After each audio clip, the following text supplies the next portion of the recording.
এই সমাজে আপনার গুরুত্ব ততক্ষণ যতক্ষণ আপনাকে প্রয়োজন।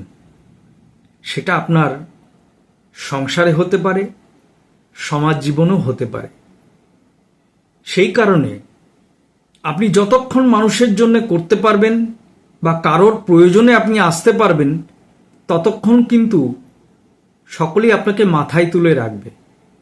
যখন আপনি কারোর প্রয়োজনে আসবেন না, তখন কিন্তু আপনার কোনো গুরুত্ব থাকবে না, তখন আপনাকে ছুঁড়ে ফেলা হবে।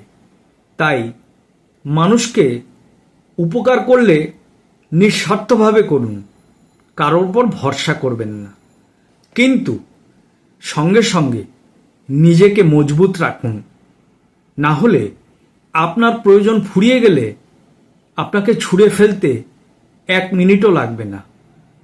তাই সর্বদাই সকলের প্রয়োজন মেটান যতটা সম্ভব, কিন্তু সঙ্গে সঙ্গে নিজেকেও মজবুত করুন, তাহলেই ঠিক থাকতে পারবেন। না হলে আপনাকে ছুঁড়ে ফেলতে সময় লাগবে না।